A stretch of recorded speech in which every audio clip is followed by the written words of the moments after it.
Selamat datang di media edukasi video kami, Sumayasa Dum Edukasi, media pembelajaran asik, kreatif, dan menyenangkan. Pada kesempatan ini kita akan belajar bersama tentang materi tematik kelas 4, tema 8, daerah tempat tinggalku, subtema 1, lingkungan tempat tinggalku, pembelajaran 3. Burung beo, burung belibis, buah naga dimakan ulat. Tonton videonya sampai habis, semoga bermanfaat. Namun sebelum lanjut, mari kita sama-sama berdoa sejenak agar kita diberikan kemudahan dan kelancaran di dalam belajar. Dan jangan lupa, mari sama-sama kita dukung dan kita bangun channel ini, klik subscribe, like, dan share, agar video ini memberikan manfaat untuk kita bersama. Ayo membaca. Di pembelajaran sebelumnya, kita telah belajar mengenai cerita fiksi.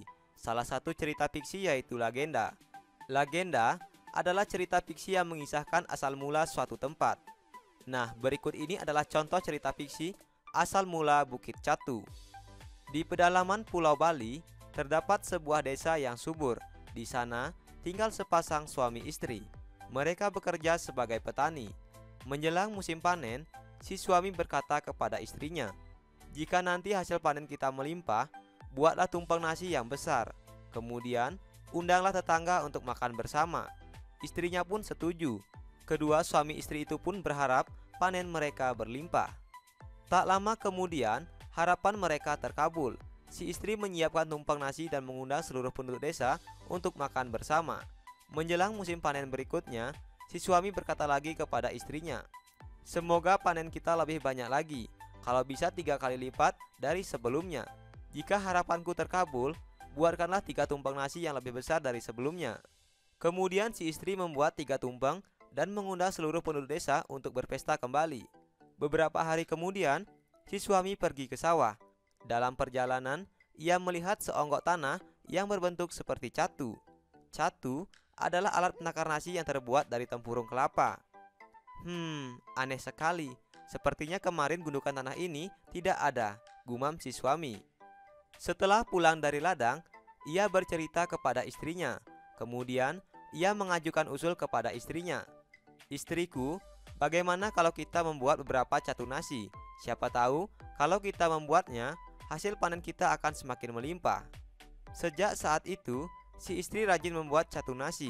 Setiap catu nasi yang dibuatnya, ia niatkan untuk menambah hasil panennya. Namun, ada keanehan yang terjadi. Saat pergi ke sawah, onggokan tanah yang ia temukan sebelumnya semakin besar. Rupanya, setiap si istri membuat catu nasi, saat itu pula onggokan tanah membesar. Sepasang suami istri itu pun tak menyadarinya. Bahkan, si istri membuat catu nasi yang lebih besar setiap harinya. Lama-kelamaan, onggokan tanah itu berubah menjadi sebuah bukit. Setelah si petani dan istrinya berhenti membuat catu nasi, onggokan tanah itu pun juga berhenti membesar. Sejak saat itu, onggokan tanah itu disebut dengan Bukit Catu. Nah, ini adalah cerita asal mula Bukit Catu. Cerita Bukit Catu merupakan salah satu cerita fiksi yang tergolong ke dalam legenda. Sebab cerita ini mengisahkan tentang terjadinya suatu tempat. Ayo berdiskusi. Setelah kita membaca teks yang berjudul Asal Mula Bukit Catu, sekarang kita akan menjawab beberapa pertanyaan berikut ini. Yang pertama, siapa tokoh dalam cerita yang berjudul Asal Mula Bukit Catu? Tokoh-tokoh yang ada dalam cerita Asal Mula Bukit Catu yaitu suami, istri, dan penduduk desa. Yang kedua, apa saja peran tokoh dalam cerita tersebut? Adapun peran tokoh dari cerita ini, di mana tokoh suami, istri, dan penduduk desa memiliki peranan sebagai pengemban peristiwa dalam sebuah cerita, sehingga peristiwa tersebut mampu terjalin sebagai cerita. Selain itu, mereka juga berfungsi sebagai pembawa pesan, amanat, moral, atau sesuatu yang ingin disampaikan pengarang. Yang ketiga, apa pesan yang terdapat pada cerita tersebut?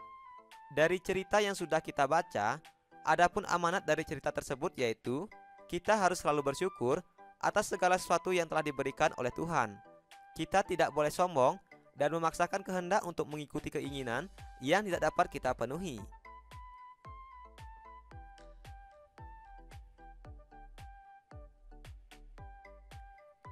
Bali sangatlah terkenal hingga ke luar negeri sebagai ikon pariwisata Indonesia. Bali memiliki potensi pariwisata seperti wisata alam, wisata seni, dan budaya. Provinsi Bali terbagi atas 8 kabupaten dan 1 daerah kota. Tabanan merupakan salah satu kabupaten di Provinsi Bali. Wilayah Kabupaten Tabanan didominasi oleh pegunungan dan pantai. Selain itu, Tabanan terkenal sebagai penghasil beras dan sayuran. Mayoritas penduduknya bermata pencaharian sebagai petani. Namun, penduduk yang tinggal di pantai bermata pencaharian sebagai nelayan. Keadaan alam suatu tempat mempengaruhi mata pencaharian penduduknya. Pengaruh lingkungan terhadap mata pencaharian penduduk. Lingkungan pengaruhi mata pencaharian penduduk di suatu daerah. Mata pencaharian penduduk di suatu daerah berbeda dengan daerah lainnya. Mata pencaharian penduduk di daerah pesisir pantai berbeda dengan mata pencaharian penduduk di dataran rendah maupun di dataran tinggi. Berikut beberapa contoh mata pencaharian penduduk yang dipengaruhi oleh lingkungan daerah tempat tinggalnya. Yang pertama, mata pencaharian penduduk di daerah pesisir pantai. Umumnya penduduk yang tinggal di daerah pantai memiliki mata pencaharian sebagai nelayan, sebagai petambak ikan, sebagai petani garam, sebagai pedagang, dan sebagai pengrajin. Selanjutnya, mata pencaharian penduduk di daerah dataran rendah. Mata pencaharian penduduk di daerah dataran rendah diantaranya, yang pertama sebagai buruh, yang kedua sebagai peternak, yang ketiga sebagai pedagang, dan yang keempat sebagai petani. Berikutnya mata pencaharian penduduk di daerah dataran tinggi. Adapun mata pencaharian penduduk di daerah dataran tinggi yaitu sebagai petani, sebagai peternak, sebagai pedagang, sebagai pekebun teh, sebagai pekebun kopi, dan sebagai pekebun cengkeh. Selain itu, penduduk yang tinggal di desa juga memiliki mata pencaharian yang berbeda dengan penduduk yang tinggal di kota. Hal ini disebabkan karena perbedaan faktor produksi atau sumber daya yang tersedia. Untuk masyarakat yang tinggal di desa, misalnya memiliki mata pencaharian sebagai petani, sebagai peternak, dan sebagai petani sayur. Sedangkan untuk masyarakat yang tinggal di kota, umumnya memiliki mata pencaharian sebagai pegawai bank, sebagai konsultan, dan sebagai pedagang. Ayo berdiskusi. Setelah kita belajar mengenai mata pencaharian penduduk yang dipengaruhi oleh keadaan lingkungan, sekarang kita akan berdiskusi dengan menjawab beberapa pertanyaan berikut ini. Yang pertama, mengapa mata pencaharian penduduk berbeda sesuai lingkungan tempat hidupnya? Hal ini karena penduduk di suatu daerah cenderung memanfaatkan kekayaan alam di daerah tempat tinggalnya untuk memenuhi kebutuhan hidupnya. Karena kekayaan alam suatu daerah dengan daerah lain berbeda-beda, hal ini menyebabkan keragaman jenis mata pencaharian penduduknya. Selain itu, keadaan lingkungan satu daerah juga mempengaruhi jenis pekerjaan penduduknya. Misalnya untuk penduduk yang tinggal di pegunungan, umumnya bermata pencaharian sebagai petani. Sedangkan untuk penduduk yang tinggal di pesisir pantai, umumnya memiliki mata pencaharian sebagai nelayan. Yang kedua, mengapa penduduk di desa dan di kota memiliki mata pencaharian yang berbeda? Penduduk yang ada di desa dan yang ada di kota memiliki mata pencaharian yang berbeda karena desa dan kota memiliki sumber daya alam yang berbeda. Masyarakat desa umumnya bekerja sebagai petani. Hal ini karena banyaknya lahan pertanian yang tersedia. Sedangkan penduduk di kota lebih banyak bekerja sebagai pekerja jasa. Hal ini karena di kota merupakan pusat pemerintahan dan perdagangan. Yang ketiga, apa perbedaan petani di daerah dataran rendah dan petani di daerah dataran tinggi? Perbedaan petani di daerah dataran rendah dan petani di daerah dataran tinggi terletak pada tanaman yang mereka tanam. Petani di daerah dataran rendah menanam padi dan palawija, sedangkan petani di daerah dataran tinggi menanam sayur-sayuran seperti kol, wortel, bawang, dan kubis. Yang keempat, apa yang dimaksud dengan pekerja jasa? Sebutkan contohnya. Pekerja jasa adalah orang-orang yang memberikan pelayanan sesuai keahlian yang dimiliki. Contoh dari pekerjaan jasa yaitu dokter, guru, penjahit, konsultan, dan pengacara.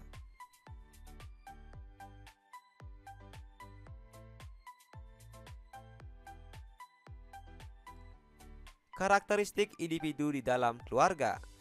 Dalam suatu keluarga memiliki keragaman karakteristik individu. Keragaman berarti bermacam-macam atau berjenis-jenis. Pada manusia, keragaman yang dimaksud adalah perbedaan yang dimiliki oleh setiap individu.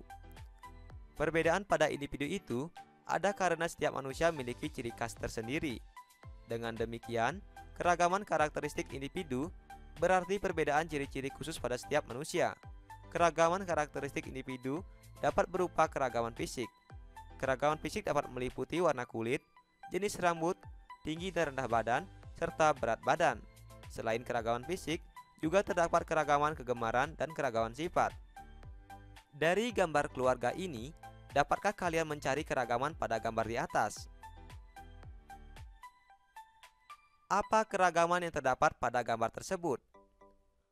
Dalam gambar ini, kita menemukan keragaman yang terdapat yaitu keragaman jenis rambut, di mana nenek, ayah, ibu, Kak Gusti, dan Dayu berambut lurus, sedangkan kakek dan paman Dayu berambut keriting. Ini adalah contoh keragaman fisik individu. Belajar asik, kreatif, dan menyenangkan bersama kami Sumayasa Dung Edukasi. Ayo merangkum. Apa yang sudah aku pelajari hari ini? Hari ini kita telah belajar mengidentifikasi peranan tokoh dan pesan moral pada cerita fiksi. Kemudian, kita telah belajar mengidentifikasi pengaruh lingkungan terhadap jenis pekerjaan. Dan kita juga telah belajar menjelaskan karakteristik individu dalam keluarga. Sekarang, cobalah jawab beberapa pertanyaan berikut ini. Yang pertama, apa pesan moral yang terkandung pada cerita Asal Mula Bukit Catu? Yang kedua, tuliskan 5 jenis pekerjaan di daerah dataran rendah yang kalian ketahui. Yang ketiga, jelaskan pengertian keragaman. Apa yang sudah aku pelajari hari ini? Agar lebih menarik, apa ya usulku? Jangan lupa tulis jawaban dan saranmu pada kolom komentar. Terima kasih telah menyaksikan video ini. Semoga bermanfaat. Mari sama-sama kita dukung dan kita bangun channel ini. Klik subscribe, like, share, dan komen. Sampai jumpa lagi dalam video pembelajaran berikutnya.